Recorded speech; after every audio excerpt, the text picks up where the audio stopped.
The following is a presentation of the St. Louis Chess Club.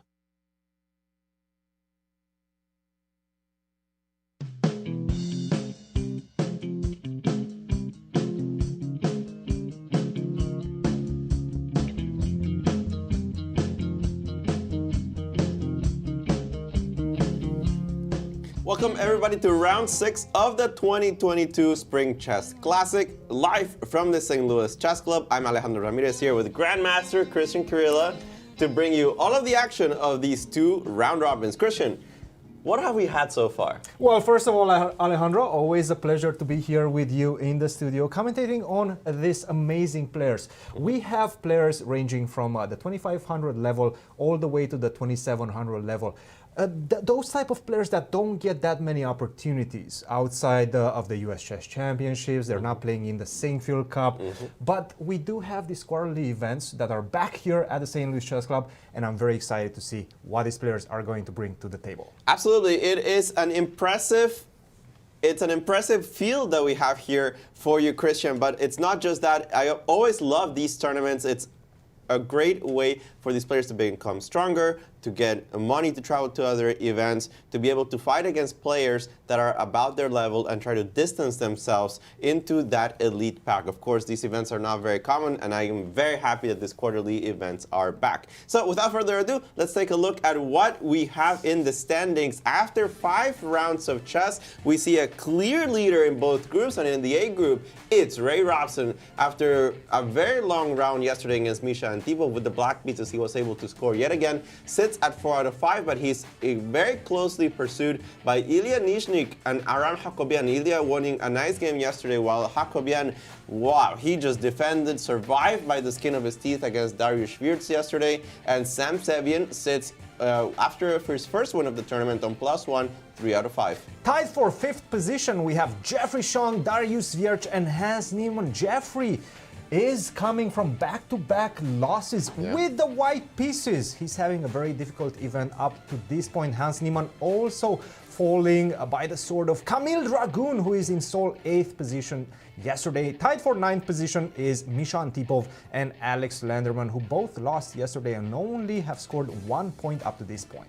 And what about the B group, Alejandro? It's your boy Chris Repka that's still making all the waves in this tournament. 4.5 out of 5 is such an impressive score. He finally was slowed down the gas pedal there a bit. He did make a draw yesterday, but still, what a performance from Repka. And he's followed closely, not as closely as in the Group A, but also closely by Christopher Yu and Abhimanyu Mishra, the two youngsters of the tournament. Remember that Abhimanyu is only 13 years old, and he's currently on 3.5 points, making a splash for himself in this tournament. With 50%, we have Elshan Moradiabadi and Titus Tramavicius. Tied for 6th position, we have JJ Alimarandi, Sam Kanin, and Arman Mikaelian. A fun fact about these three, they are all representing different collegiate teams. One of them is SLU, one of them is Texas Tech, and the other one is UT Rio Grande Valley. In 9th position, we have Robert Hungiaski, the top-rated player in this event. Unfortunately, he cannot find himself in this one. He lost yesterday, and he only stands at 1.5 out of 5. In 10th position, we have Harshit Raja with 1 point. Yeah, he's not had the greatest tournament, but he got a couple of draws together, and he will hopefully piece back a comeback going into the second half of the tournament.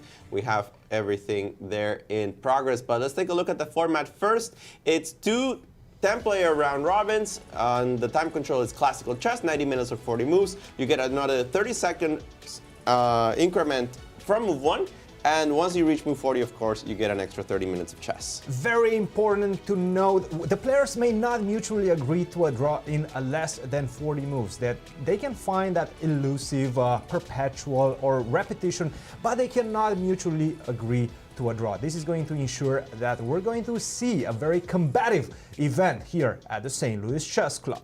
Yes, and let's take a look at the schedule. We have 1 round every single day. We have 3 rounds that will start at 1 p.m., including the one that just started earlier. But the last round will be at 11. This is to accommodate playoffs. If necessary, we will have a playoff over the board if two players or more tie for first place. Although that doesn't seem to be the case right now, we don't know how it might change in the future. And Cristian, tell us a little bit about our social media. Well, we love to hear from you guys, so get involved, join the conversation. You can reach us on Twitter at #SpringChessClassic. Also, this show is broadcast both on YouTube and on Twitch. And actually on Twitch, you can get involved even further by donating, subscribing, or donating bits. Tell us a little bit about that, Alejandro. How does that help us? For every $75 we get, whether it's through different subscribers, through one big donation, whether we accumulate the money, for every $75, we are going to be able to put a kid through the chess program here at the St. Louis Chess Club that's going to help them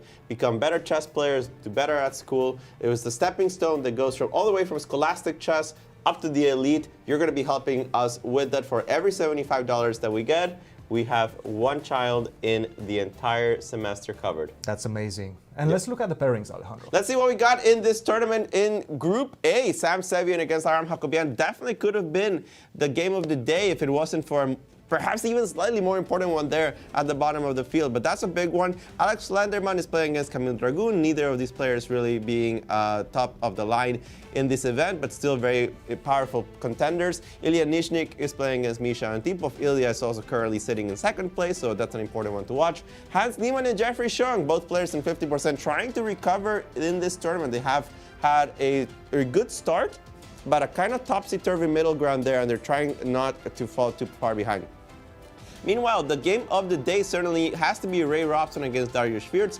Both of them St. Louis locals. Dariusz attending St. Louis University, and Ray Robson, an alum from Webster University, has decided to stay here in the area and has been living in St. Louis for quite a while. They have a very solid approach to the game right now. We'll obviously be getting into this a little bit later, but let's take a look at the B pairings first. Christopher Yu is going to be playing against Raja Harshit. Sao Hanin is playing against JJ Ali Marandi, even though that game seems to be finishing very soon.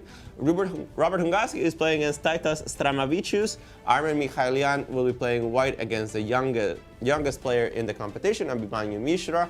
And certainly the game of the day has to involve this man, Chris Repka. He's just been scintillating over the board. His 4.5 score catapults him to a very clear first place, and he just needs to protect that lead. He is a very ambitious young man, and certainly his chess shows that he's going to be playing against one of the veterans of Group B, not as old as you would expect, but it's such a young field in Group B. When we have two teenagers, we have a bunch of college kids. It seems like being 35 at these days in age and playing chess, well, you're no spring chicken there. But Cristian, take us over some of the highlights of what we have so far in today's round. Well, Alejandro, you're definitely making me feel old. But yes, let's continue with the analysis of this very important clash between Moradiabadi and Chris Repka. Chris Repka is dominant in this event, but right now with the black pieces, as you were mentioning, he's fighting against a very experienced player that plays absolutely everything. He knows the Reti type of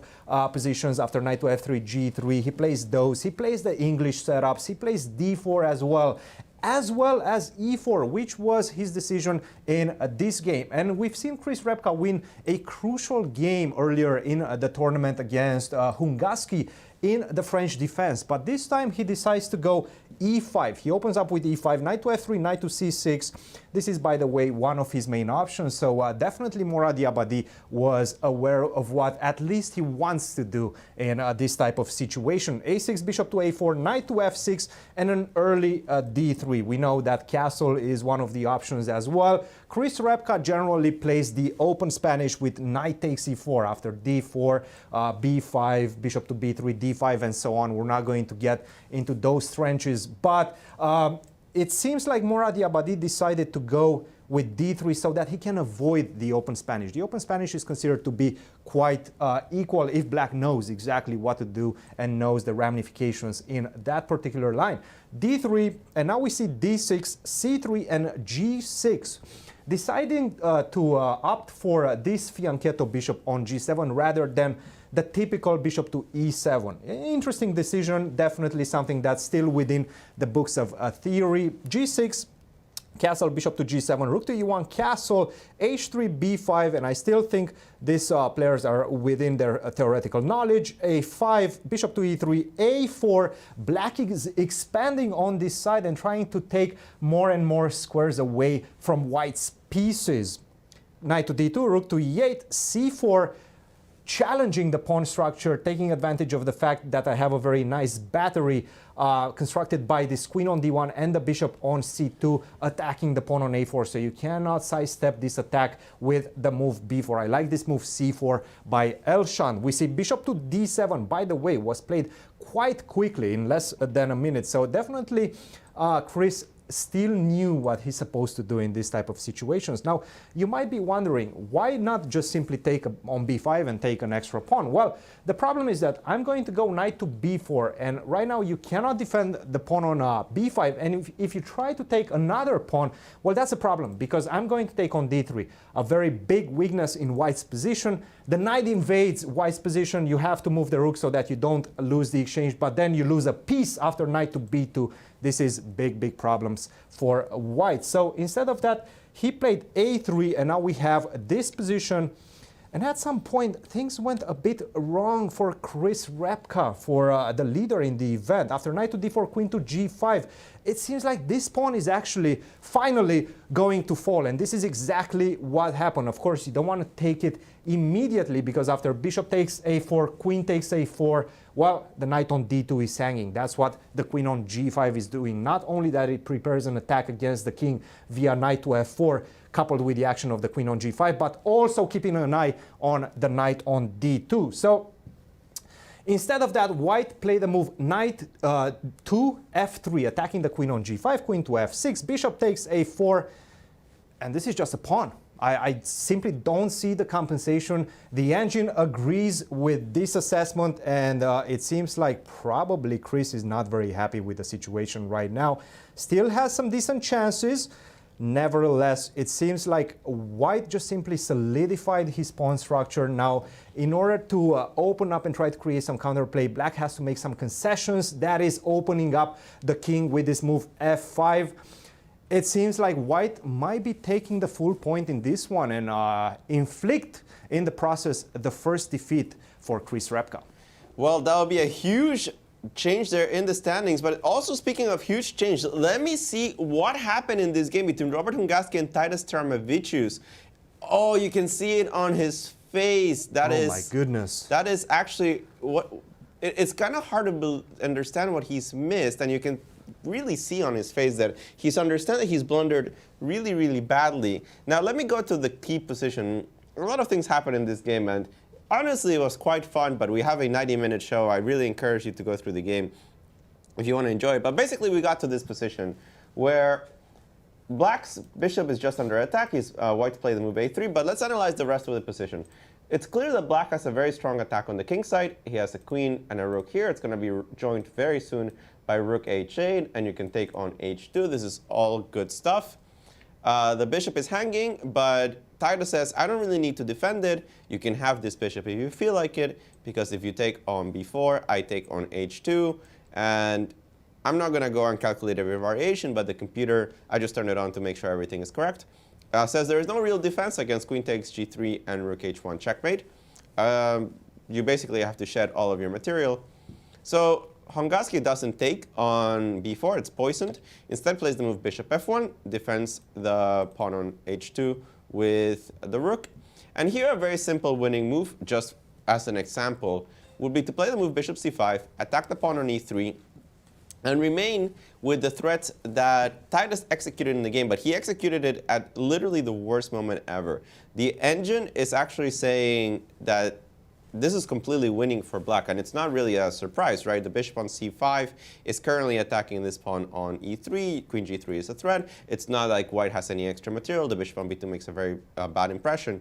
And what do you mean with queen g3 was a threat? Well, he could take on g3 immediately, and the tactical justification of this is that if you take on g3, thank you for the queen, I'll say thank you for the checkmate here, and checkmate. That's it. It's the end of the game. So it seems like queen g3 is brilliant, but it's actually a really bad move, because after the move rook g2, I'm threatening to take your queen with either the pawn or the rook. It actually doesn't matter because I've created a loft. If you take on h2, I'll take your queen. It's the only move, but it's good enough. This is no longer checkmate because I can go through f2. I will now play king g2 and run into checkmate. I'll go to f2.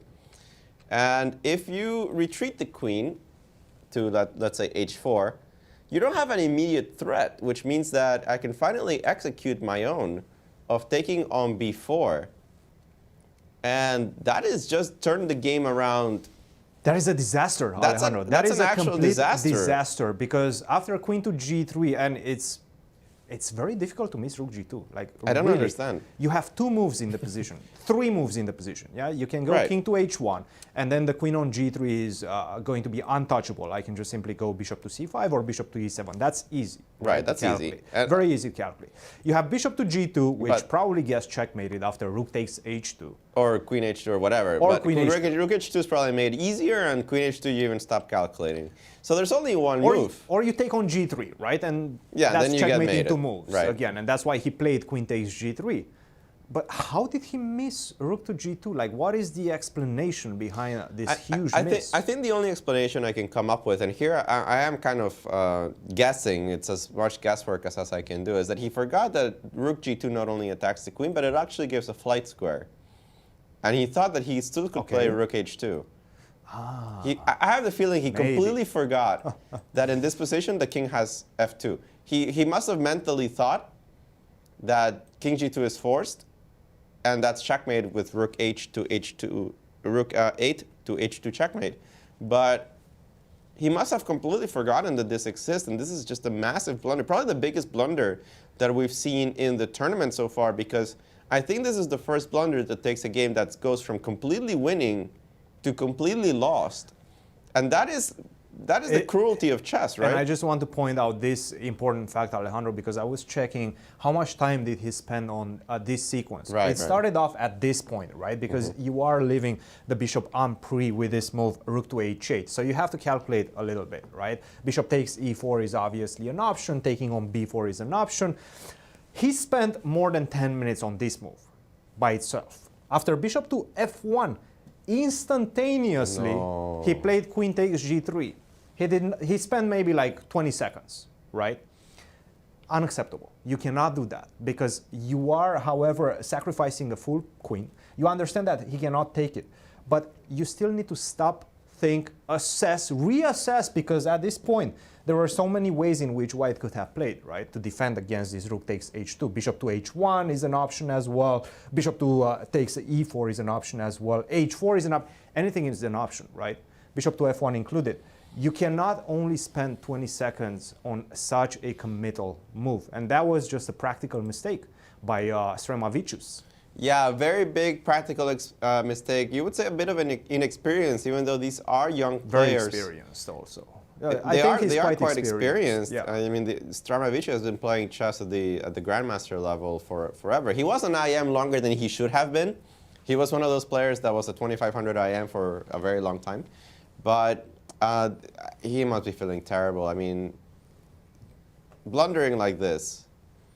Very unfortunate. It's just, yeah. There's no words. Simply blundering the game away. We do have a couple of results. Well, not a couple. We have one result so far. Sam Sevian has actually defeated Jamiljan Alimarandi.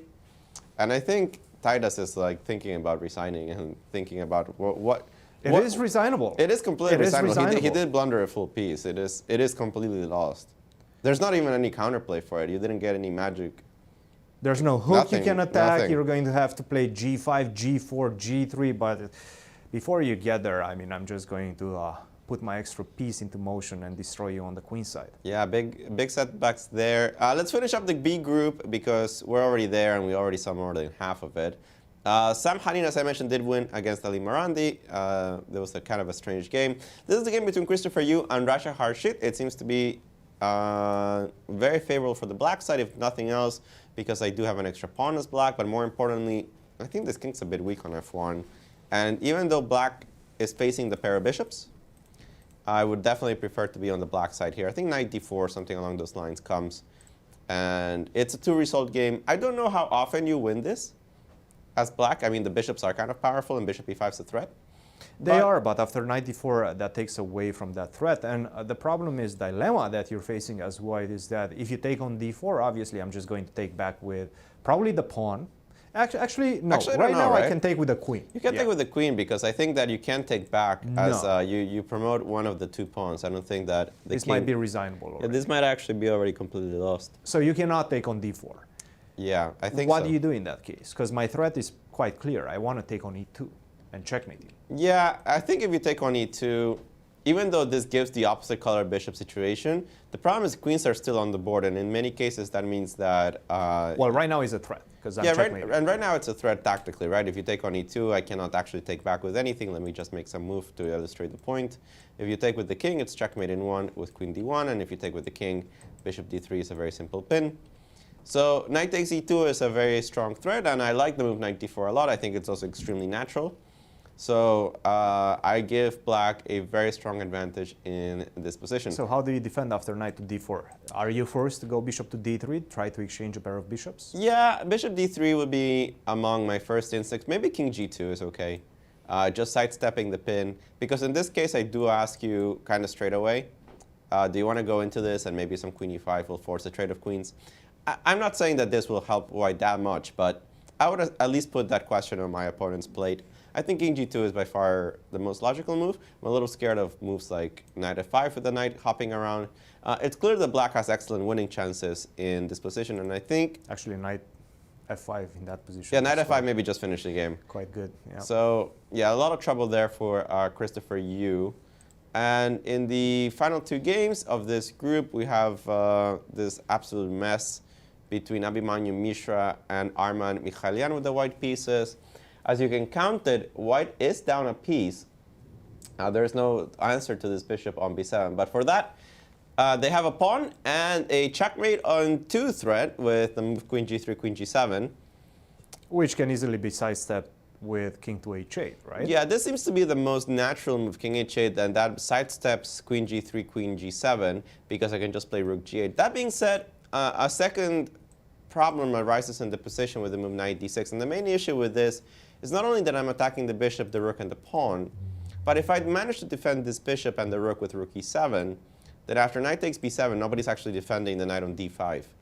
So still it has to be considered. I mean, I could play something like this, but this at this point I have the feeling that white has enough compensation. You have so many pawns and your king's eternally weakened. So when I get to this position, I'm wondering first if there's a way to sidestep both threats. And I'm looking at rook e6. Maybe just swipe that knight off of d6 when it lands there. It's also not a double attack. And I think he just played it. Yeah, I'm not surprised, actually.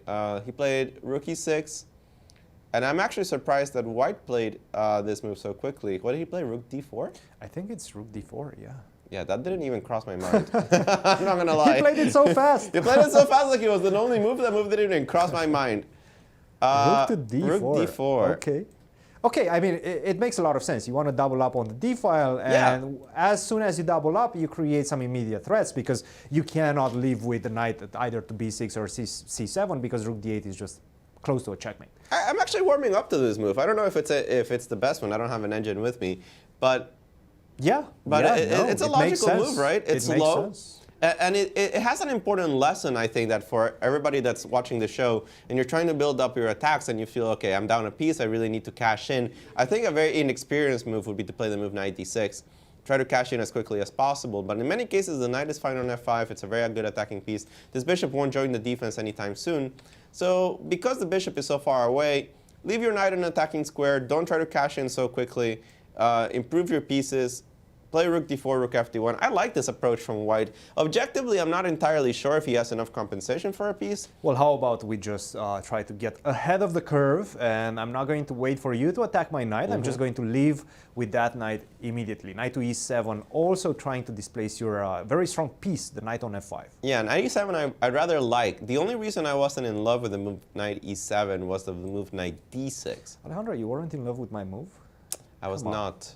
It happens once in a while.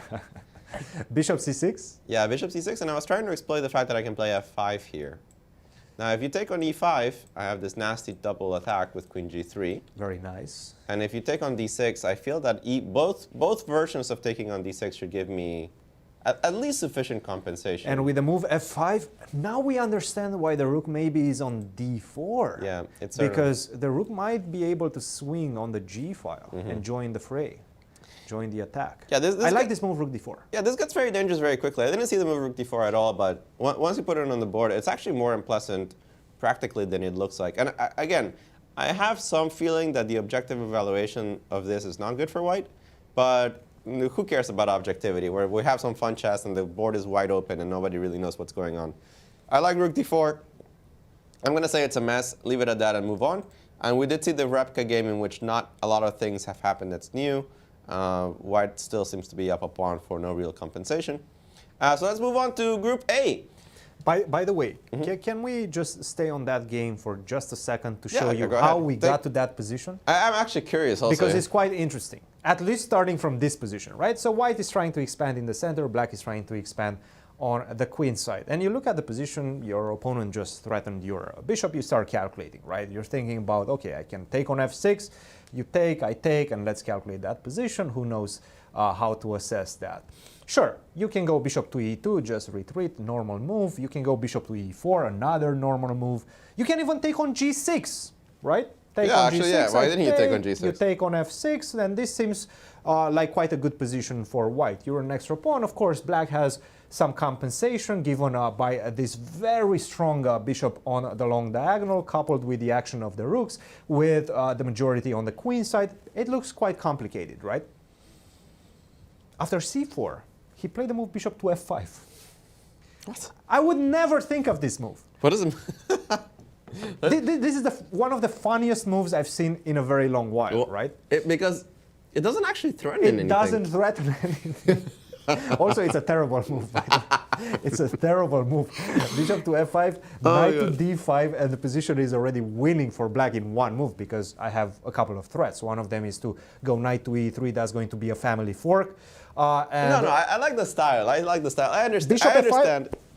I understand the engine thinks it's complete nonsense, but okay, most of our chess is like that anyway. He believed in his attack. He's coaxing him into taking this piece, a free piece, right? And now we have this position, and basically rook e6, rook d4. Mikaelian, by the way, seems to be very happy with his decision, so that also helps. Yeah, I like the confidence. Yep, the confidence definitely Objectivity in chess is definitely overrated. Sometimes you have to bring the confidence, you have to bring the attacks, you have to bring the fun. And I am all for the move bishop f5. I would have never found it in a million years. Bishop g6, I think, would have consumed the entirety of my time. But everybody has different styles. Okay, let's take a look at Group A. This is the game between Sam Sevian and Aram Hakobian. I would say that winning is too strong, but black is certainly in a huge amount of difficulties. If you count the material, this bishop is unopposed and has an extra 2 pawns, but black does have an extra rook, so it's an exchange for 2 pawns. But more importantly, they're connected pass pawns. This one is a little bit weak on e4. This is weak on g8. I have a nice knight on e3, and the rooks have no targets. So it's really only white that has a plan here, and the plan is pretty simple. At some point, you somehow push pawns, maybe try to attack this one at some point, and hope they promote. And black is maybe move by move trying to survive. And I don't think this is very easy. This seems, again, I think calling it a winning advantage might be too strong, but I would be tempted to call it something close to that. This reminds me of yesterday's game between Jeffrey Sean and who was it? Nishnik, yeah. Ilya Nishnik, right? The same imbalance in the position in exchange for 2 pawns, but 2 connected passers. 2 connected passers. That's very important. And that looks very good. I see that you have the game Nishnik and Tipov up. Any events there? I do, yes. So it seems like Nishnik is slowly taking over. This position has arrived from some sort of a hedgehog, well, it's hedgehog structures, right? Knight to f3, knight to f6, c4, c5, and then at some point we're going to see d4 on the board, and we have this hedgehog structure with a6, e6, and then d6, b6, slowly building up the position for black.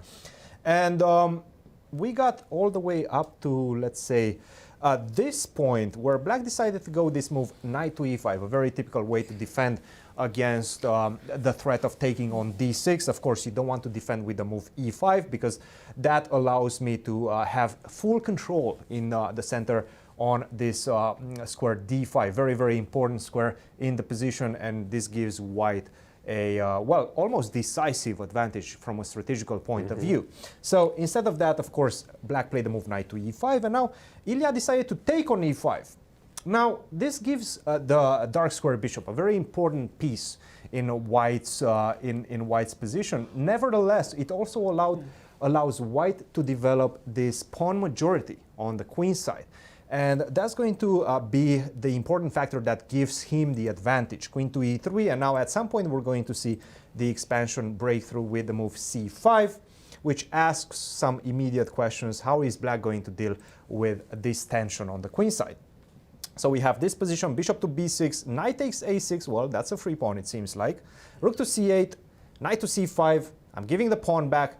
But right now, the transition that happened basically left me with an extra pawn on the queen side, because you have doubled pawns on the e-file. This doesn't seem to give you any particular advantage as black, and this a-pawn is going to be a monster, leading to what I believe is a very serious, at least practical advantage for white in this position. Antipov is going to have a difficult defense ahead of himself. Yeah, that's what it looks like. It's just an extra pawn up there in the A-file. Do you think objectively black is doing okay? Yes, I think so, because I have the engine in front of me. So the engine is saying that black is doing more or less okay. Nevertheless, I'm looking at his time situation. I'm also looking at this a-pawn, and it's just not looking encouraging right now. And I'm also looking at the body posture right now. Look at Ilya seems confident. He always seems confident. Antipov not so much. He seems kind of worried about the position. I mean, I'd be worried a little bit too. Yeah, the engine might draw it easily, but you kind of have the experience that sometimes you really don't know what to do with this a-pawn, and sometimes it ends up being a queen, and it's not a good feeling.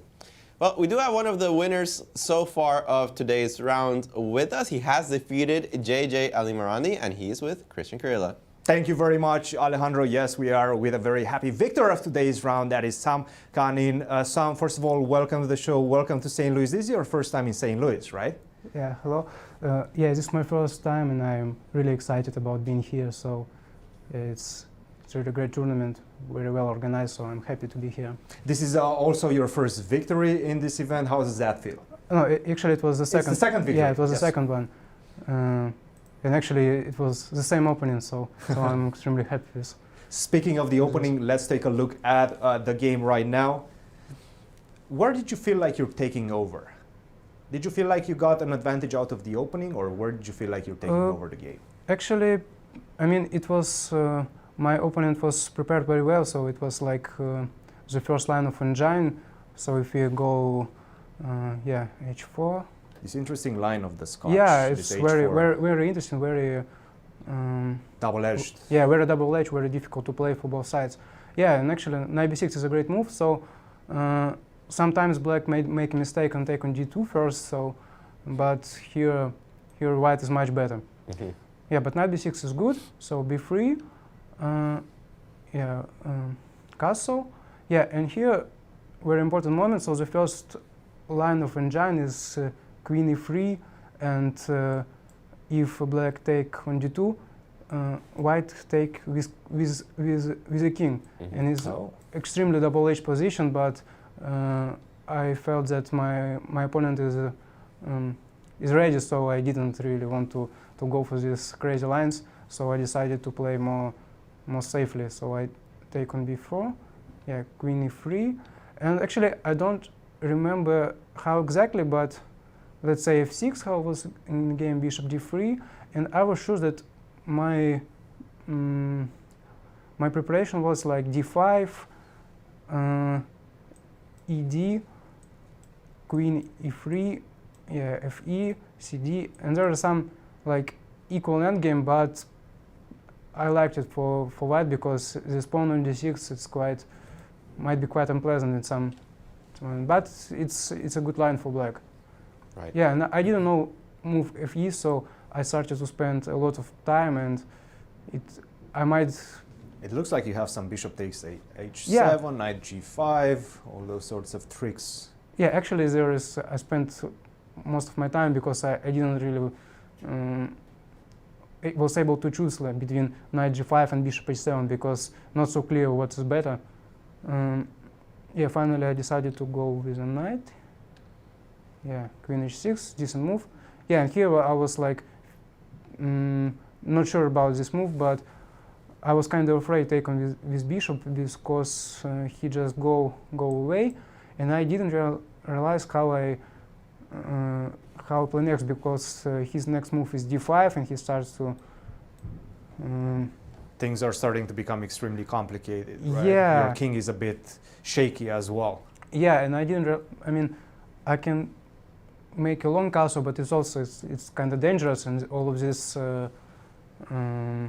pins they are also. And I wasn't sure about it. I mean, maybe objectively white should be good, but I was a little bit afraid, and my opponent looked very confident here. So I decided to go for an endgame. And it was actually it's also double H endgame because yeah, here knight g5, and actually I guess d5 is a mistake, but so probably the best move instead of d5 is rook f8. And I think that this is what the computer confirms as well. Rook to f8 is the right move. Yeah, because I'm not sure that I have something better than knight h7. So yeah, and here d5 also d5 looks natural. Yeah, but yeah, so he said bishop g6 is not the best move. Yeah, so Don't worry about the engine too much. Rook f8 was played, and it seemed like the game was going through some complications, but this is where it was fascinating, right? Knight e6, c takes b3, and you don't take the rook, you actually go h6, which started a whole series of weird sequences. yeah, yeah. Actually, maybe it's much simpler just to take rook on f8, but I wasn't instead of h6 just take on f8, but I wasn't sure about b2. Actually, my opponent says that he would play bishop c4, so it's it could become like real double-edged. Yeah. Some b takes a2 coming, b3, yeah, b2. yeah. And actually, I have like 5 minutes, so it's. Yeah, But this even would be a after mess, actually. h6, doesn't black have ideas of rook f1 maybe? He did. He played Yeah. rook Oh, he f1. played rook f1. Yeah, it's like was in the game. So, yeah. So h6. Yeah, rook f1 happened. Yeah, actually, Which is a bad move apparently. I'm not sure about rook f1, but Yeah, he should take on h6. yeah, but I was thinking that it's completely winning for white because I take on h6, yeah, bishop h7, and then just ab, and I was like, thought that it's like looks like a domination because I didn't see really how to play for black because everything is hanging and his king starts to become in real Maybe danger. just bishop b5. Try Yeah, to get rid maybe of Bishop that b5. pin. It looks very scary for black, though. I could even castle, right? Is that legal? I guess that's a Castle legal rook move. a1, unfortunately. But maybe bishop a1, bishop e1, right? Oh, this is also a move. But maybe, But I don't have a threat. yeah, but maybe it's better to play just rook d1 instead Oops, sorry about that. on bishop b5. Oh, sorry, not on this one. Yep. Yeah, h6.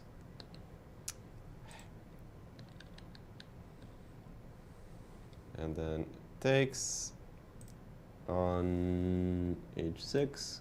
Yeah, take. Takes. And just castle here, yeah? No, or A- play AB? AB, bishop b5. Yeah, And rook maybe d1. rook d1. Mm-hmm. But do you have a threat here? What if I just simply go rook a2? Huh, rook a2. No, but then I have check, yeah? So that's a check. No, wait. I can go back I to cannot g8. take. That's a nice move, yeah. If it works. I don't know what it does.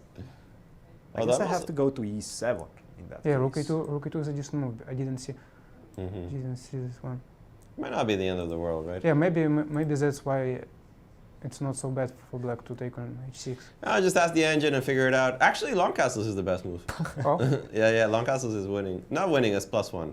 So I think we could spend here forever and be completely lost. Such a difficult endgame to assess. Right, such a difficult endgame. But your opponent actually played this clever resource.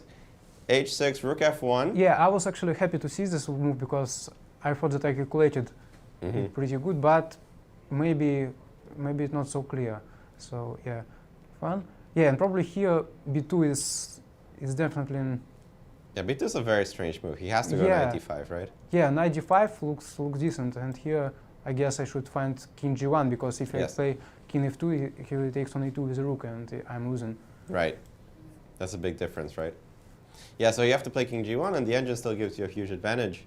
But it seems like your opponent made your life a little bit easier with the move Yeah, b2. after b2, no way that these pawns are becoming a queen, so Yeah. now my pawn on g7 is just too strong. And now this bishop h7 was a nice finish to the game. And, well, so far kind of a topsy-turvy game tournament for you, Sam. How would you rate it? Could you repeat, please? It's been up and down, your tournament. How would you rate your own event? Oh, I think it's could be better because these two games that I lost in a row wasn't good play for me, but yeah, it's still very interesting tournament, and it's not so bad. And definitely bouncing back in. You're still only an IM, or did you just finish your GM? No, I'm Yeah. still need one GM norm, so I am international master. Well, it could definitely be here. The strength of a grandmaster, we don't doubt that. Thank you for joining us here at the studio, and good luck in your remaining games. Thank you. Now, Sam Hanning there winning with the white pieces against JJ Alimarandi. I believe that it doesn't take that many points to get a GM norm here, but it's hard to make them. I think it is on +3 or 2, but I'll have to actually make sure of that. And by the way, Alejandro, while we were talking with Sam Sevian, we have Alex Lenderman who actually won his game. So we'll get back with Alex in just a second. Yeah, we will have him in the studio real quick. Let's quickly update if we have any other results. Alex Lenderman has defeated Camille Dragoon. And in the other ones, this one is the one that interests me the most. That's a lot of pawns, but rooks are pretty active. The only question here really is if Jeffrey has enough activity to hold on to a draw. Bishop and 3 pawns. So you're going to get one of the pawns, right? Yeah, you're going to get b2, and I assume you want to take it pretty quickly. Well, I'm not sure. Do I want to give you my b pawn or my a pawn? Because I can get my pawn all the way to b5. I don't care what you think, because it's black to turn. Oh, it's black's turn. okay. But before we delve really deeply into the endgame, where actually we can ask his opinion, we have a winner of today's round, Alex Lenderman, defeating Camille Dragoon. Alex, first of all, congratulations on Thank you. your victory. That is your first victory of the event.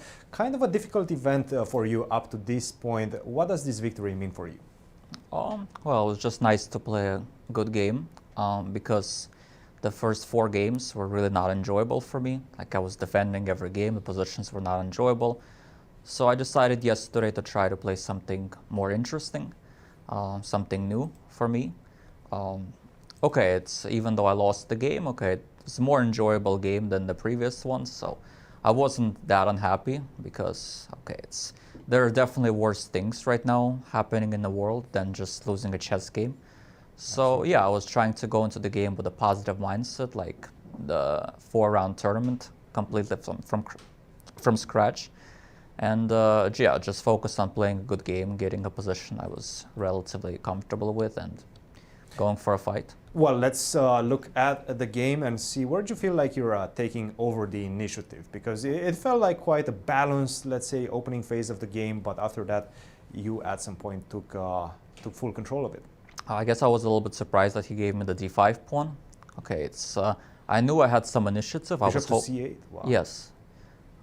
Okay, I was hoping that I have some play on the king side, but okay, bishop c8. Do you feel like you just missed? The rook takes d5? No, of course it was a sacrifice. I don't think it's a blunder, but I guess he thought that the attack is very strong and he wanted to go bishop f5, exchange the bishops, and go queen e6, queen g6, or something like that. But the problem with the move like bishop c8 here is that when I take the pawn on d5, I can easily go e4, and now my problem bishop on c1 is not a problem anymore. I was a bit skeptical about my attack because, okay, I had a bad bishop on c1, so for that reason I wasn't sure how good my attack will be. But I guess, yeah, he thought it was going to be very strong, but at the same time, once I took the pawn on d5, it just became so easy for me to play. Right. All right, so it seemed that after this, it's not just about the pawn, right? It's about the central control you got here. Yeah. Yeah, this... And also activating my bishop, right, on c1. Yeah, it went from c1, and now it's actually attacking the pawns from behind. Very good piece now, all of a sudden, right? So that's that was very helpful. So that forces the transition into because, for example, yesterday I also lost because I had this bad bishop on c1, and I was thinking, oh no, not again. But then he gave me the d5 pawn, so I was kind of happy. At least I knew that I can play this very safe position. You also played a bishop endgame against Hans Niemann, so it seems like the bishops are definitely playing a big role in this tournament. That was a much more unpleasant endgame, I have to say, than this one. That's very true. Although it turns out I was holding a draw if I didn't step into that Zugzwang, which I completely missed. Yeah. Well, Alex, congratulations on this victory, and we're looking forward to see you in the rest of your games. Thank you. Thank you, Alex. Certainly always a fighting player, a very dangerous one, and it's good to see him chalk up a win there in the event. All right, speaking of those players, let's take a look at the rest of Group A. We actually haven't had time to really talk about the matchup of the day, so let's jump into that. It's Robson against Dariusz Swiercz, and it seems like a very balanced type of position. It's hard to evaluate it. You can see that both players are gunning very clearly for different things. White has put a ton of pieces on the queen side, and it's pretty much gearing towards playing the move bishop takes d6 at some point and opening up the position against the c8 rook. Now, for the moment, the c8 rook has enough defense with this rook on e8 and the queen on f5, so if you ever take and I take, yes, it's true that you might obtain control over the c file, but it's not completely apparent what you gain from it. The c6 square is currently defended by the bishop. The rook doesn't do very much on c7. And if you actually do nothing for the remaining next bunch of moves, then after rook h8 takes on g3, queen h5, black at some point will start pretending that they have an attack on the king side and that you actually don't have an infinite amount of time on the queen side. So it's a difficult position to play because you're always calculating bishop takes d6. You're not really sure when it works and when it doesn't. Black certainly doesn't want to release the tension. He wants to force white into taking on d6 so that he can remove this weakness from c7. Objectively, it would seem that my first impression is that this is about balanced. It really does come down to the fact of whether can I take on d6 and do something immediate. But with such a bad bishop on f1, that's locked in by this pawn on b5 and the constant pressure of h takes g3. That's the problem, because if I try to exchange that bishop, well, all my light squares around the king are going to become extremely painfully weak, right? And h3, queen f3 always comes with a mating threat. I don't want to deal with that. Yeah, it's the other issue, right? It's a bad bishop, but it's also a bishop you can't exchange. You're actually saddled with it because you need to keep it defending the light squares. That's a very good point, Cristian. So I think that Dariusz is okay here, but I don't think he's doing better than okay. As the time situation, the usual, Robson is actually on 2 minutes and 20 seconds, if I can count correctly.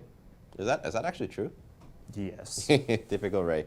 And then Dariusz has 8 minutes and 30 seconds. So these time pressure maniacs are there. Bishop d6 has finally been played. And how many moves do we have left until we reach the time control? 11 each. 11 each. So not exactly a small amount of moves. Now the game might fizzle out quickly if people start trading on c8, but then you have some weaknesses on the queen side, right? Yeah, those pawns, a4 and b5. If we enter a light square bishop endgame, well, you might just be completely lost. Yeah, that's actually a fair point, Cristian. You always have to wonder which pieces I can trade successfully and which ones I can't. And it would seem that if everything comes off the board, except for the light squared bishops, this pawn on a4 is actually a very big weakness. And you lose a4, you actually do lose the game. They didn't want to do that. I have trouble believing that black can ever really be better, because it feels that white is the one controlling the flow of the exchanges. I think he went all the way. And he did actually take on c8, so I'm wondering... He did? Yeah, he take on c8, take on c8. I doubt he takes twice, because if you take twice, then black gets the c file for free. But that being said, why did he take? I thought he would go rook c6 or rook c7. Well, not rook c6. Yeah, I don't think you can actually give up that exchange. Why not? Actually, yeah, that's a fair point. It's a little risky, right? I'm not so worried about Something the to material calculate, balance. of It's something to course. calculate. Yeah. He has no time to calculate, so That's he can't the really do it. problem. But rook c7 looks a lot more logical. The rook is a bit of a thorn in black's side.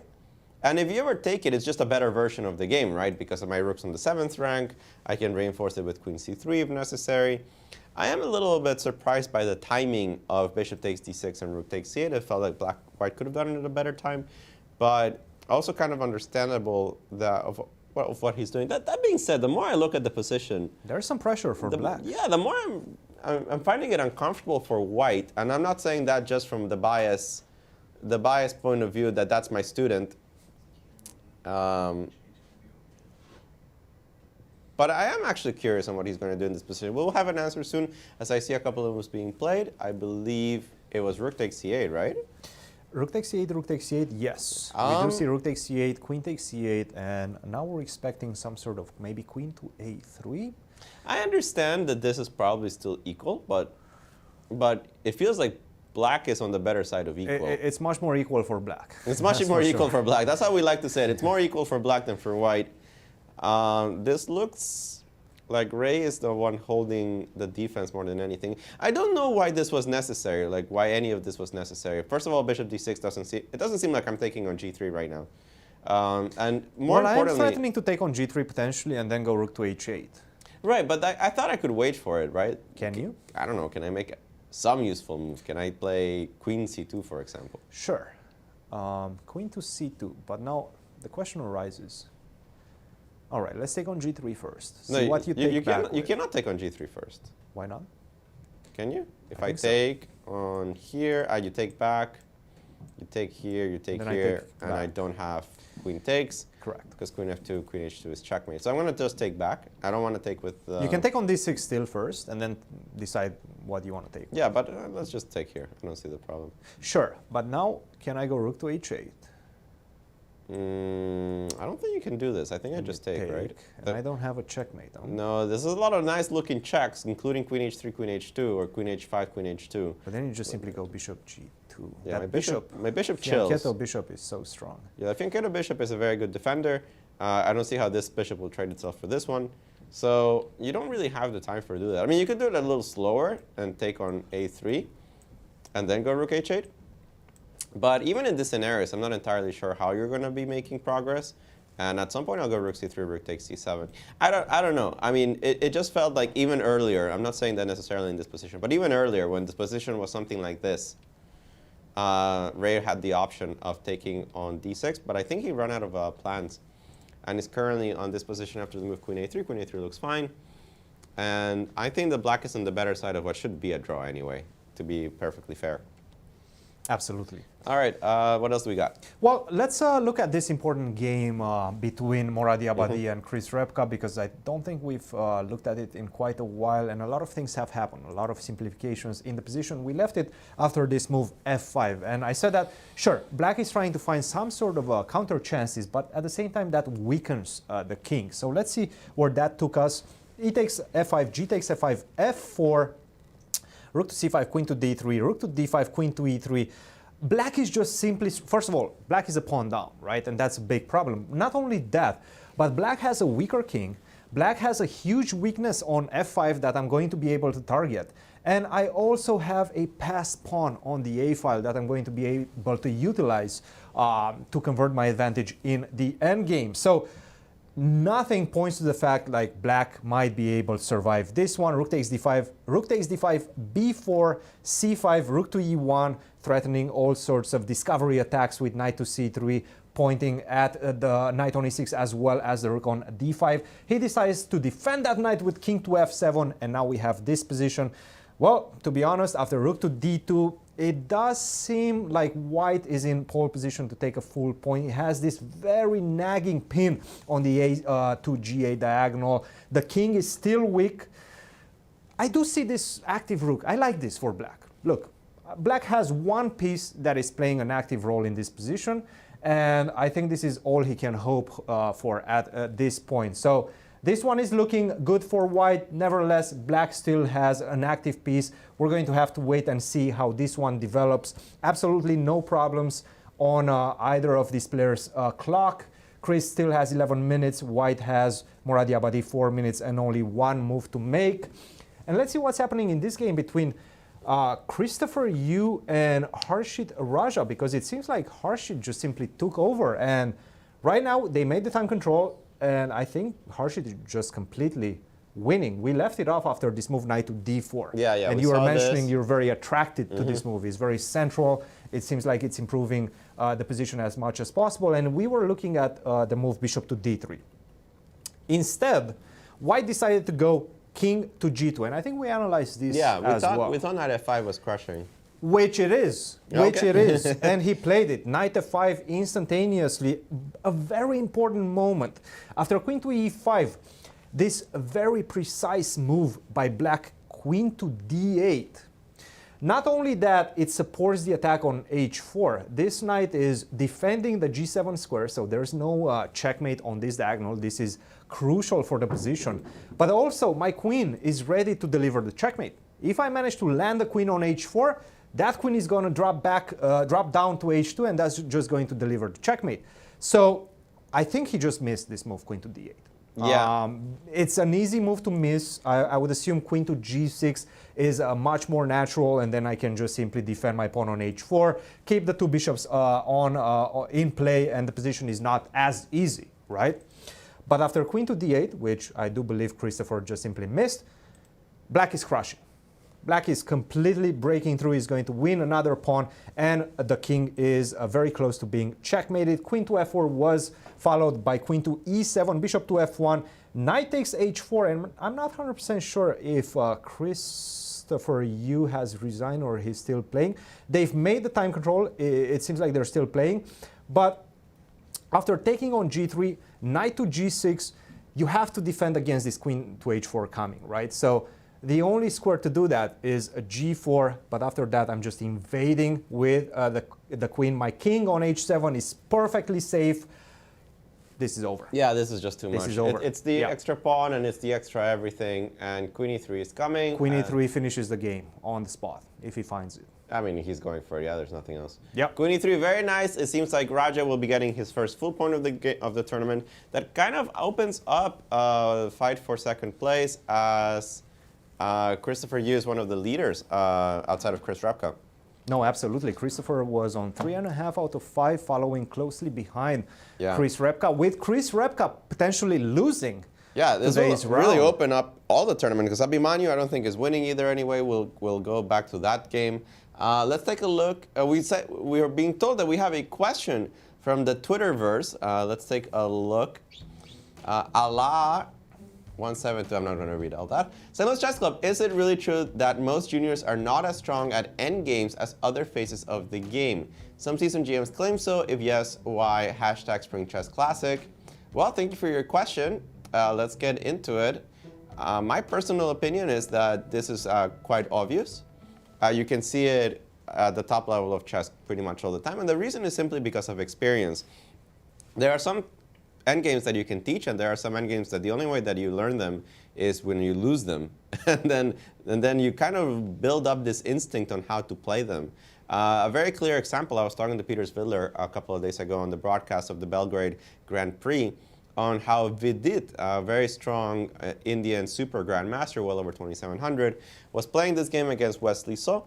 And in the rook endgame, where Peter thought, okay, you must play this move, you must go for the activity, Vidit actually thought for a long time and came up with the wrong conclusion, ended up losing a game that he should have drawn easily. So this happens, I think, at the highest level of chess very often to young players, where they are not as familiar with the instinctive handling of certain endgames.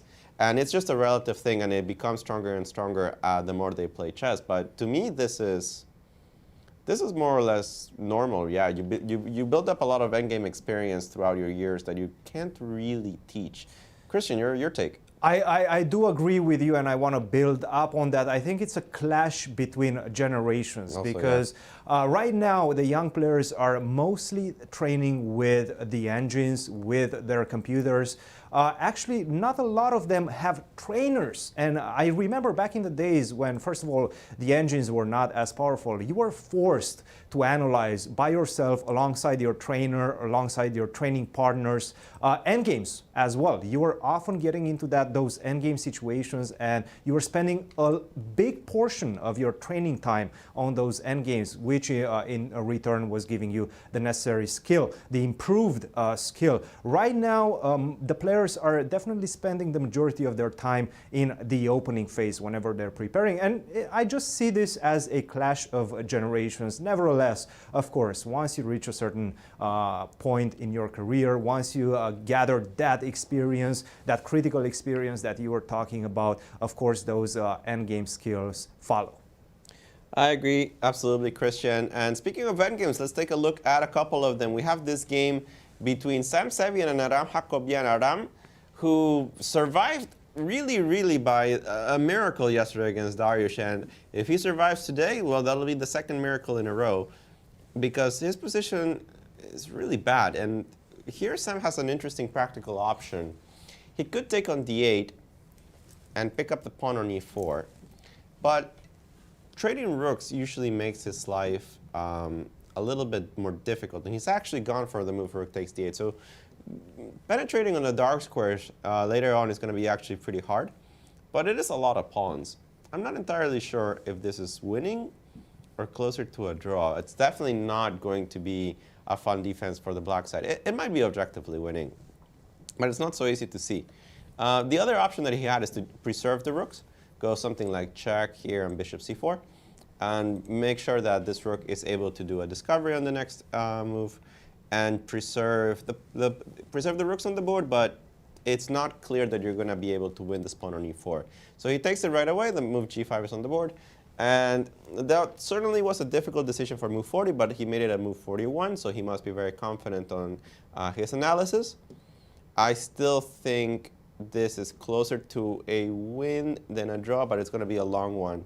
Meanwhile, the game between Hans Niemann and Jeffrey Chong actually looks like it could have come from the Sam Sevian game with a very similar material balance. But in this one, White only has 2 pawns for the exchange, and this one must be a complete draw. And I'm being told that they're actually looking into a repetition after the move rook c3 check.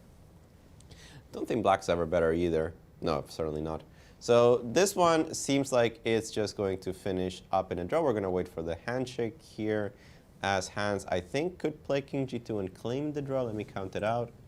This is 1. No, not quite there yet, but I don't expect this to be a decisive result either way. Speaking of other endgames, let's take a look at what's going on in this game between Misha Antipov and Ilya Nizhnik. Well, this pawn on a5 is still alive, but... No, that's the pawn from e4. What? That's the pawn from e4. No, I meant the a5. Oh, the pawn on a5 a5 is still alive, which is a thorn on black's position. So Misha actually calculated out to this endgame. I was a little scared about exchanging so many pieces, but black said, no problem, it's all good, I got this under control. And he voluntarily went into this endgame, which is actually, let's be honest, quite terrifying, because there's a pawn here. Now, luckily for black, a6 actually just runs into knight b5, and that stops the pawn. So the bishop needs to retreat, and that gives black just about enough time to bring the king. So let's show that on the board. A6, king e7, a7, and here I would like to put the bishop on this diagonal to win the knight, but I don't have a good entry square because bishop a6, trying to do this, runs into king c6, and you're just on time to prevent... One move away. Yeah, one move away, and actually white ends up blundering that a-pawn. And for that reason, he's played the move f4. Sorry, let me go back into the position. f4, trying to, I guess, open up the diagonal and king g1. So why did he give up a pawn? Well, because he wants to open up... well, first of all, he wants to avoid the king coming to d6. Yeah, this king doesn't have the best route right now. He can At least not yet. Yeah, because if you go through d7, maybe this bishop e4 move will cut you off, I guess. I have to contend with knight d5, but I also don't have to hurry. I can just simply go king to f2 and try to focus my attention on that pawn on f4, because you still cannot touch that pawn on a5 with the king, right? You cannot go king to b5. That bishop on d3 is doing a tremendous job of stopping you. yeah, it is. I agree. It's very far away. That being said, I don't know about these endgames, right? Right. But do I have to do that? I can take on h7, I think. That's another thing I was wondering. This kind of endgames, they're very complicated because even though there's only a few pieces left, there's a lot of possibilities. Here, even taking on h7 might work sometimes. And now that your king is so far away, I have this idea of bishop to g8. Yeah. Yeah, it feels like Antipo's still the one trying to salvage some draw from here. It also feels, though, that he should be able to. There's so many pawns on the king side, right? So let's try to save that h-pawn, right? Let's go h6. It feels like a very greedy move to play h6 and give up a full tempo like that, but it's a pawn. It's a valuable pawn. You can imagine there'll be many scenarios in which I just give up my knight for the a pawn and I'll be thrilled because I have more than enough pawns on the king side to defend. But this all hinges on me being able to take e5. So king f2, something like f6 maybe. I don't know. I don't really know how to evaluate this endgame. It's definitely dangerous for black, but how dangerous? Because here I could play bishop e4 maybe, right?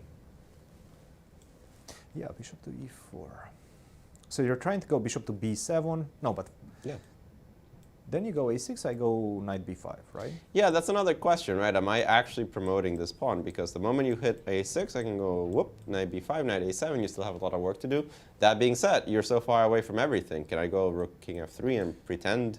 Yes. But it's a lot of pawns. So let's look at that.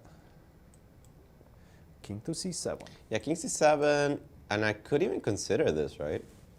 Yes, you can, because If check. if check, you can take on e5, and I cannot take on b7 because of a7. I don't know if that's true. a7. Oh, sorry. a7. a7, yeah. And Sorry, the game is over. The game is over. It's a nice little trick. Forgot So you about cannot that. touch that bishop. Yeah, you can never touch unfortunately. the bishop, so you might as well keep the knight somewhere, right? Let's go g5. Yeah, maybe it's time to push. Push those pawns. Here, and then you just keep pushing, g4 or something. Extremely complex endgame, to be honest. This is a 3-result endgame, no doubt about it. Absolutely, yeah. I mean, it wouldn't be surprising that white's just completely lost. So king g1, huh? And this is the current position. What is the time situation? Oh, they made it to move They 40. just made the time control. They just made the time control, so time to think. Antipov is definitely pondering his next move. Yeah. And Critical move. I think it's a fun one. I think it's a fun endgame. Oh, yeah. Yeah. And Alejandro, let's take a look at what happened in this game between Mikaelian and Mishra. Oh, yeah, because you were absolutely. mentioning, you were saying Mishra might not be winning this one. But if he does, that's going to be 4 in a row? I think it's... That's going to be 4 in a It's row. 4 in a row for him, if he wins, yes. If he wins this one, that's going to be 4 in a row. And he's going to be on 4.5, potentially catching up with the leader, Chris Repka. So this is a crucial game for the standings, and we left it off after this move, knight takes f5, rook to e6, rook to d4, this puzzling move that Mikaelian played instantaneously, and we were considering king to h8. I think that was one of the moves. Rook fd1, rook to g8, and we see this position, this transition into this rook versus 2 pieces situation with a weak king on h8. So that's something that's encouraging for black, excuse me. But also king to d8, rook takes d5, bishop takes d5, queen to d4. And we see this transition. Black still has an extra pawn. Take on b5, take on b5. You cannot take on b5 because after queen to e4, I'm going to have too much pressure on this pawn on g2. Your king is quite weak, and if you try to defend with rook to d2, well, you're actually going to lose that rook with queen to e1. So that's not a possibility. You cannot recover your lost pawn. So he played a move, rook to e1, queen to g5. And let's remember what Mikaelian did yesterday in his game against Chris Repka when he had the option of exchanging the queens and entering into a technical draw, and he did not do that.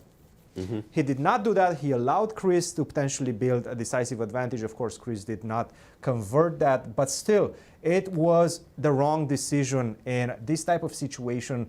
A queen trade is offered. You're going to enter a rook endgame. You have to assess that. Yesterday, he did not assess it correctly. Neither he did today, because right now he did exchange on g5, and this is just completely losing. This leads to a completely lost rook endgame after rook takes g5, rook to e7, rook to g3. This rook is going to land on b3, which is going to paralyze white's position. You're going to have to retreat with this rook on e2. I'm a pawn up. Your rook is passive. I'm just simply going to build my my position on the king side. I'm going to centralize my king, and that's going to be, at the right moment, I'm going to create a pass pawn with b4, c3, and that's going to be all she wrote. It's a technically winning endgame. He did not understand that, Mikhailian, that is with the white pieces, and right now he's going to suffer the consequences. We have this position on the board. First of all, I can just win another pawn. I mean, Rook to g3, that's this is it, over. right? There's no This is reason over. to think more than that. This is over, winning another pawn. I'm going to get this rook to g5, win another pawn. What a huge... Huge moment for the standings. That's such a strange misunderstanding of the position to take on g5. Take on g5 was such a bad decision, And, well, himself, alongside his coaches, will have to reassess this type of situations where he's faced with a transition into an endgame. We had a Twitter question earlier, and, exactly, and this is your answer. Exactly. You see a lot of collegiate players play endings. I mean, they pretty bad actually. Let's be honest. Level, yes. Yeah, they have strengths and weaknesses all around, but I would say endgames is not their strength. Hans Niemans has drawn against Jeffrey Chung. We had expected that for a little bit. Let's see what else we have. Ray Robson and Dariusz Swiercz still having a long fight. Somehow this king got all the way to d8. Somehow white is a pawn up. A lot of things happened. This bishop on b7 will actually never be good anymore. But that being said, this queen is coming to b4. And when the queen comes to b4, I feel black has enough counterplay, but at no point will he be in a better position. This king is kind of weak. I'm worried about the move h5. I wish Dariusz just took on g3 earlier. I'm not really sure why he'd left the pawn on h4 forever. But still, I believe within hold'em sequence. And this one, oh, that's man. a lot of passed pawns for Yeah. white. But do you guarantee this is winning? I don't guarantee I anything. don't guarantee Alejandro. anything, yeah? But I like white's chances. I definitely like white's chances. Yeah, I feel that more often than not you win this, even Well, if first it's of not all, winning. No, I think this is actually quite easy winning.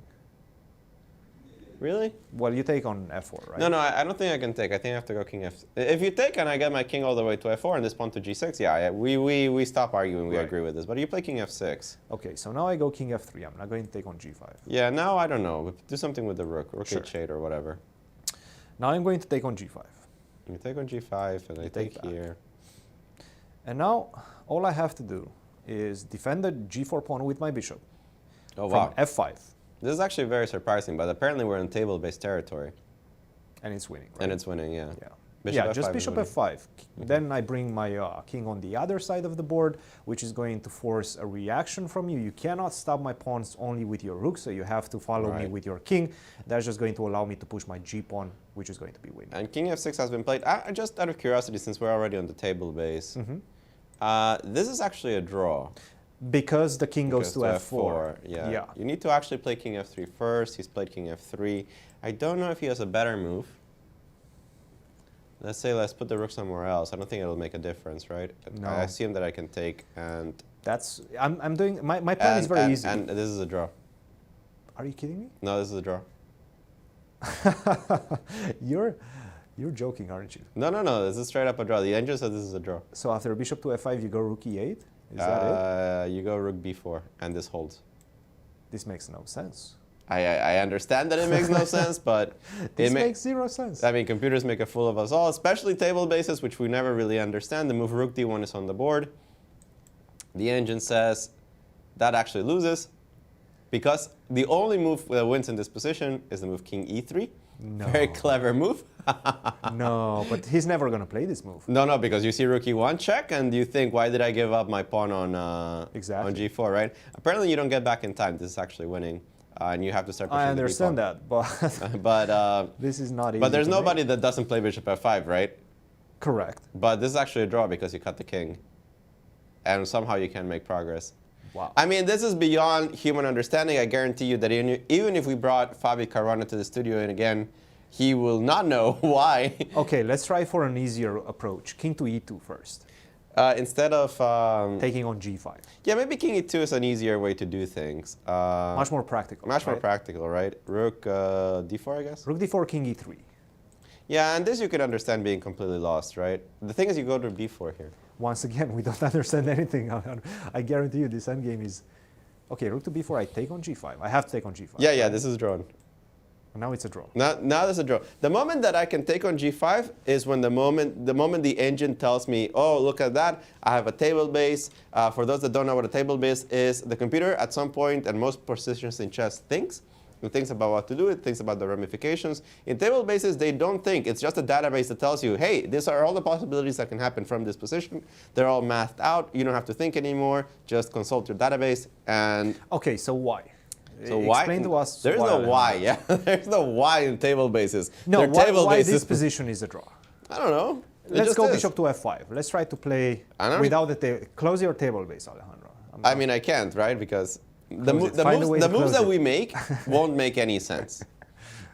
I mean, here the best move is king f6. I understand Okay. that. The king wants to go to e5.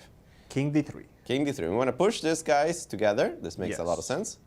And we go king e5. That's fine. That makes sense, right? King c3. Now we go king c3. We kick out this rook. Only move rook f4. That kind of makes some sense. Even though why wonder why not to the b file? Well, let's cut the king here first. All right, b4. Now let's start pushing. Let's start pushing. Pushing, baby. All right, king d6. King d5 looks like makes sense too, right? King d5 is the only move that makes sense. Yeah, king b3, I King to assume. b3. Now I'm threatening c4 because it's a check. You cannot take because I'll have bishop e6 skewer. And it says pretty much every move is a draw. So like whatever, let's play. And even a nonsensical move like rook f2. All right, let's push them. Check, yeah? Yes. And then you go king. Every move is a draw. Are you? Wow. Except to c6. Except to c6? Except to c6. That's actually the move I would have made. Yeah, yeah. King to c6. Any move that doesn't involve king c6 is a draw. And I think the reason is that if you move the king to c6, Bishop e4. it gives me a tempo and this pawn gets to g6. We do have a result as we expected. The rook swept those pawns on the king side. And Mishra moves to a 4th in a row in this tournament. Impressive performance here by the youngster. 4.5 out of 6. So I feel we're embarrassing ourselves, Cristian, but it just shows to you how hard these endgames are. The move rook d1 is apparently a losing blunder, and trust me that none of us could explain it to you before the engines came around. And I think we're going to see another resignation very soon in the game between Christopher Yu and Raja Harshit because, well, one bishop is down for white, no more pair of bishops. And after queen takes c4, and the position we're looking at, well, that's 3 pawns. Yeah, that's 3 pawns, and that 3 king is extra pawns. the king on e3 is not really in a very good position. Yeah, queen c4 seems to finish the game. That just picks up too many guys. Okay, you go queen to c7, right? Yeah, you make the attempt, right? You do this, you Try say to give me it's a checkmate. Unfortunately for white, I do have an important check on e6. It's Okay. the only check, but it's a good enough check. The king goes... Let's go to d3 towards or d2. Let's put it on d2, it Sure. feels a little safer. And now the only question is, how do I get back to defend Queen this? e7, queen e7. Defending e7. absolutely everything. Queen e7 is easy. Yeah. Yeah. Once you see queen e7, the game is over. All right, that'll be that. Meanwhile, what happened in the Hongaski game? Well, white has a bishop and black... Stramavicu still hasn't resigned, but it's not looking good. Yeah, it's just the bishop. All right, so far we're looking at all decisive games today in the B group. Yes. Yeah, because Repka's going down. This Yes. seems... Yeah, this just looks totally lost after knight h5 and queen b7, right? Yep. Yeah, that's going to start picking up the knight. It looks very decisive. That looks very decisive. I'm sure that if you retreat to e2, it's also winning, but you probably don't want to give them any chances. So that would... we predict Raja Harshit to beat Christopher Yu. Sam Hanin has defeated JJ Ali Marandi. we expect Robert Hungaski to defeat Titus Trambevicius. Abhimanyu Mishra has defeated Armen Mikhalian. And we expect Moradiabadi to take out Repka. So 5 decisive results we expect actually in Group B. It will be the first day that we have either group with such a scenario. And that'll leave us with Group A, where we have already a couple of results. Lenderman has defeated Camilo Dragoon. Hans Niemann has drawn against Jeffrey Xiong. Meanwhile, Nishnik is still figuring out the ins and outs of this complex endgame. It's another one where it's extremely complicated, so we're going to have to focus on one. Ray Robson is apparently winning against Dariusz Swiercz. Maybe winning is a strong word, but certainly with the upper hand. I'm really, really not sure why he made the practical decision to give up the h4 pawn. But here we are. It feels very unpleasant for black because h5 is always going to be a threat. But maybe not so easy to make progress as long as the queens are on the board. And it's not easy to trade them either. So some chances there for Dariusz to hold the draw, but Ray's trying to look to improve his chances. And then this endgame that we have absolutely no clue about and we cannot figure out. But we think no matter what the theoretical prospects of this are, in a practical game, black loses this pretty much 100% of the time. White's plan is to push the pawns, and it's really hard to find the absolute precise moves that miraculously catch them or miraculously block them. Well, the problem right now is that I'm also bringing my pawn all the way to b5. Yeah. So I have a feeling that at some point you're going to try to keep that rook on the b file, try to defend against any sort of expansion, but then just going to be able to sacrifice the g4 pawn and bring my king, and that should be enough. That should be enough. Yeah, and you probably sacrifice it very slowly, right? You go like, at some point you go king e3, bishop e2, and only when you put the pawn on c4. Yeah. And then you start running the king. Yeah, this looks increasingly hopeless. I actually think that the last few moves by Sam are relatively clever. Bishop d3 I liked. There's so many scenarios in which the bishop on e4 was a target. Rook e1 makes sense because you're cutting the king, but since I haven't taken on g5 yet, your king is still tethered to that side of the board. Don't really have that option of doing anything. So it seems to me that Sam Sevian is going towards his second win in a row. And that's a big one. That's a big one for the standings. Sam is currently on +1, Aram Hakobian on +2. And Sam would actually leapfrog him, jumping to +2 himself, and Aram going down to -1. Sorry, not -1, +1.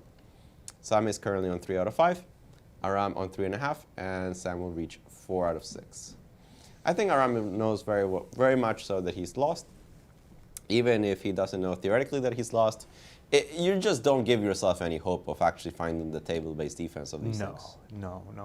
It seems like I was checking it with, not sure about the table-based, but with the engine, and the engine was recommending the idea of just stopping the b pawn in its tracks with a move rook to b8. So all the way when we had this rook on d7, I think, or rook to d8. Yeah. Just put the rook on b8 and stop this expansion with b4, b5. Yeah, it seems that this plan was missed by Aram, but again, a little bit, we could go back to the earlier thing and say, okay, you're young players on their endgames, but you never figure this out. You just never figure this out. Rook b8 is actually a very difficult move to play. So many years of chess knowledge and experience tells you to put the rook behind the pawns, not in front of the pawns. And for some particular reason in this one, only the move rook b8 was a draw, and we are neither strong enough to figure out why, nor do we have the desire to be strong enough to figure out why. Let's see, what else do we have? But before we get into some more games, we do have a youngster that is currently on 4 out of 4 from the last 4 games. Certainly on a roll is Abhimanyu Mishra, the youngest grandmaster in the world, with Cristian Chirila. Thank you, Alejandro. Yes, we are here indeed with Abhimanyu. Abhimanyu, first of all, congratulations. Thank you. 4 out of 4. What did you do after that second round loss? Yeah, I mean, I started to do more tactics. Like, I was able to finish.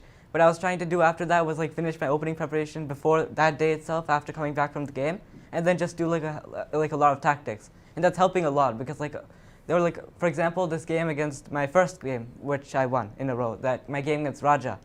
This queen b8, queen a7 idea, like this queen d8 idea, I wasn't actually, there was a similar tactic that I was doing on some website that I wasn't able to find this. And that definitely helped me after figuring that tactic out to help me find this one in the game. And how did you deal with that difficult moment psychologically? What did you tell yourself after that second round loss, or what did your coach tell you? Sure.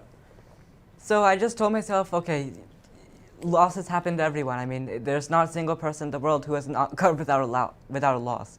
And yeah, I can't just ruin the whole tournament just because of one game. So let's just keep playing and see how it goes. Well, it definitely worked out, and today's game was kind of wild. He played this move bishop to f5 at some point, and we were just completely shocked. How did you react to that move?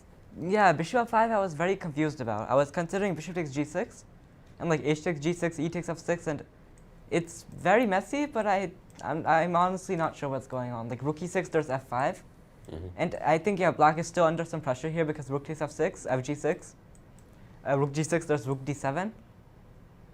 And yeah, maybe black is still fine here after, say, rook g3, rook b7, but it's not entirely clear. But it's white who has Yes. the much more pleasant position. Yeah. Right. So bishop f5, what was your initial reaction? I was very confused. I saw knight d5. And Did you even consider bishop f5 before he played it? No, not really.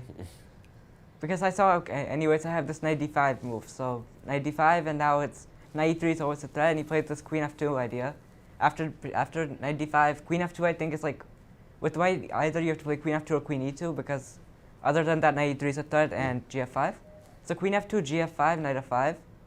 And yeah, I checked with him after the game, he said he missed this move, rook e6. Right. And the idea of rook e6 is I'm basically doing the same thing as king h8. Like, generally in this kind of situation, king h8 is a much more logical move. But after king h8, knight d6, white gets an exchange back, and it's maybe black is still better somehow, but I really don't like it. Yeah, I don't think black's better here. Yeah, yeah. So rook e6 is an important resource, but he found some kind of nice moves. Rook d4 also helped Yeah, his this was cause. very strange. Actually, after rook d4, I spent like 10 minutes, but maybe there's a win for black, but I just couldn't see it, because I mean rook d1 is coming next. Yeah. And the weird part is, like, I'm up a piece. My king isn't under immediate fire, but the thing is, he just piles up on this knight d5, and I don't have a move. I don't see how he can defend it. Queen f3, knight e3 was also possible at some point. Yeah, so we got to this position, and it felt that you took on d6, and Yeah. what black This has is an a- extra pawn, but Yeah. still not so clear, right? Yes. Instead of instead of queen takes d6, I mean, during the game, I considered knight f6 also. Maybe it's somehow stronger objectively, but I really couldn't tell what was going on after g4. Yeah, Because- it's just a mess. Because the main point of knight f6 is after d7, you can, I think you can take d7. Rook d7, rook g2. Queen takes g2, bishop takes g2. Rook takes f7. And now you Bishop have this d5. nice move, bishop d5. Yeah. And if rook takes d5, queen e1, queen e4. Or king h2, queen f2, queen f3, whatever, same thing. But after, yeah. But after g4 instead of d7, I just couldn't tell what was going on, for the reason that, like, my king is also extremely weak, and d7, queen h4 is a very legitimate threat. And I saw, like, two moves here. If queen b3, there's king h2, and he defends this h3 pawn, and if rook takes g4, d7 is winning for white. And instead of queen b3, queen c5, which I thought was just... Because if black consolidates here, I think he is going to be winning soon, because knight e4, rook d8, if you'll win this d6 pawn. Right. But I was worried about, say, d7, and say rook d8, queen h4, and I couldn't tell what was going on, and like I had a few minutes before time control, like 10 moves to make, so I just chose not to go into this, because in the game I was, like in the game it's like not a winning advantage for black, but I have no risk at all.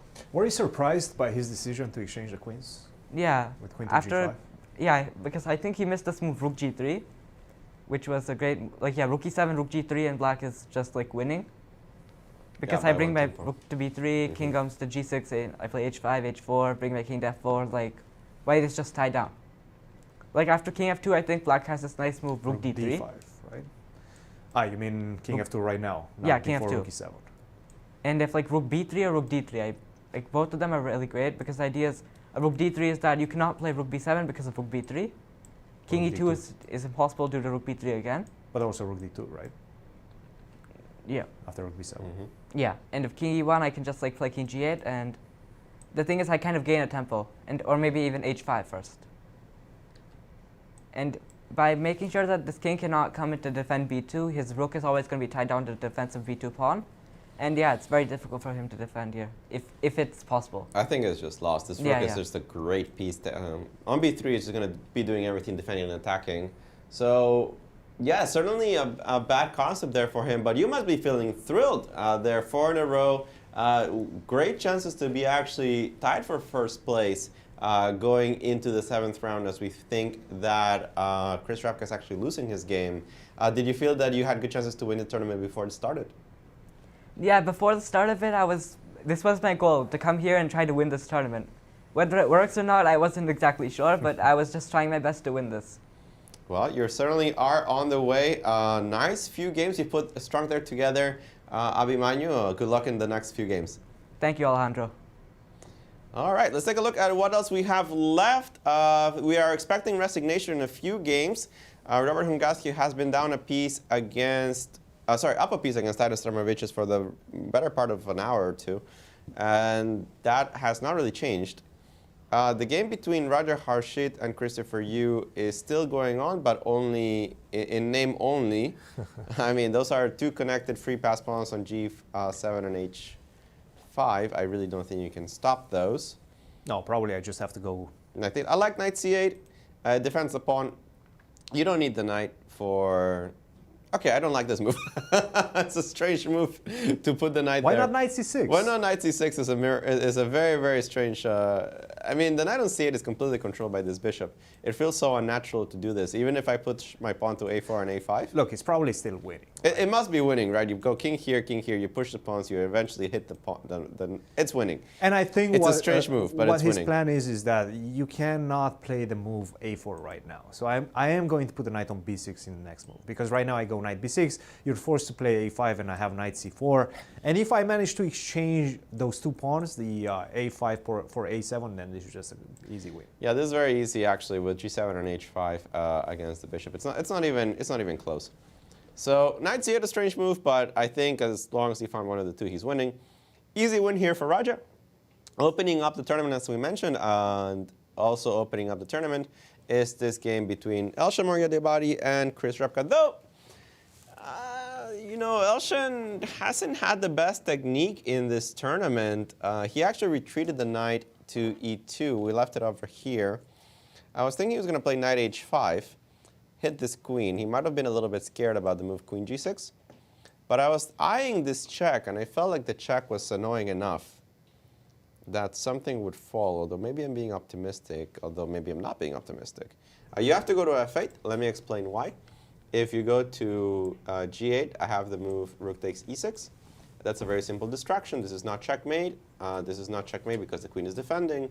And if you take on e6, then I have queen g7 mate. So you have to go to f8. Probably this is the only realistic alternative.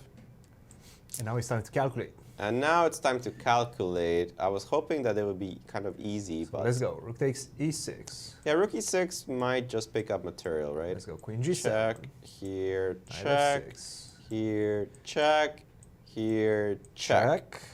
And now the thing is, This finishes the game. yeah, this right? finishes the game because if the king goes to the b file, it doesn't really matter where. I go check and takes. If you go to d8, I go check and takes. And if you go to c6, I also go check and takes. Chess is easy. Chess not that hard, yeah. Sometimes chess is easy. Sometimes chess is easy. So that's the two extra pawns in a queen endgame where you have a pass pawn on the a3 side and there's a 0% chance you're going to get perpetualed.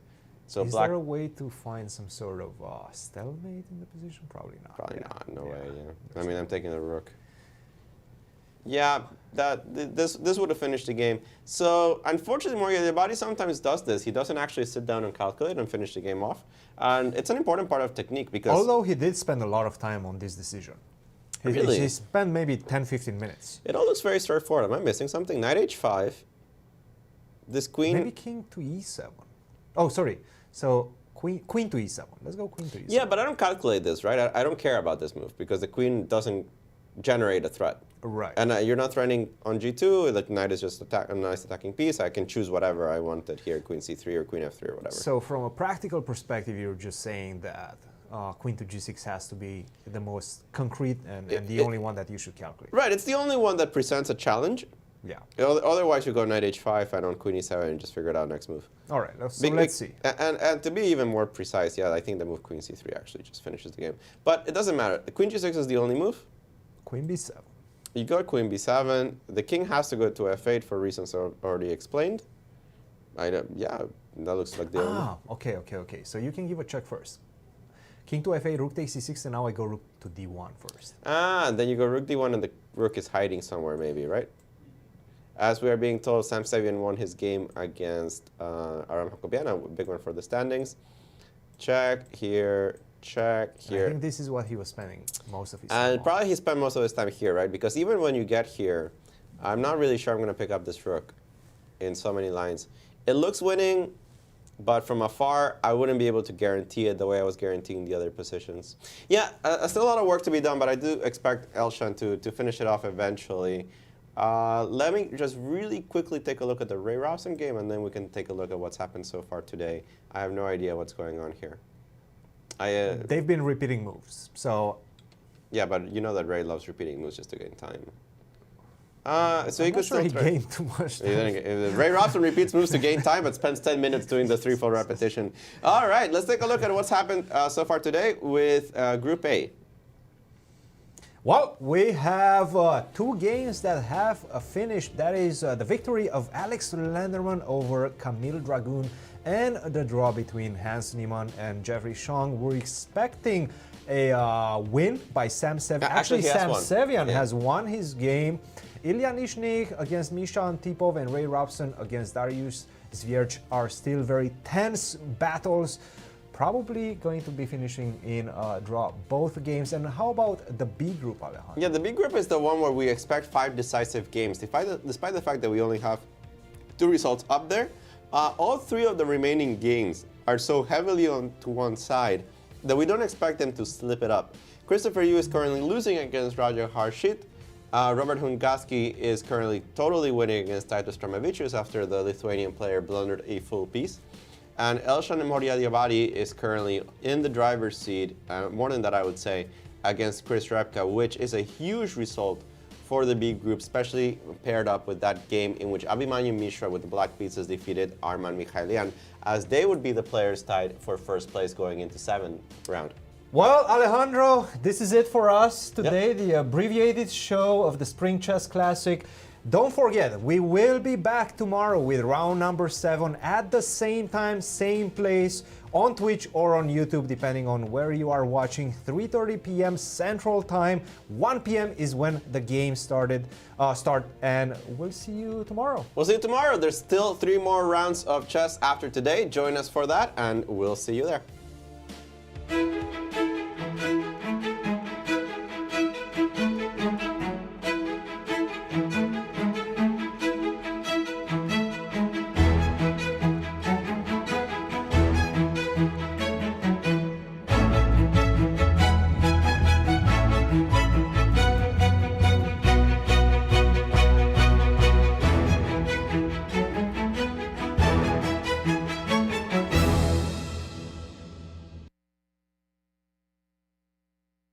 This has been a presentation of the St. Louis Chess Club.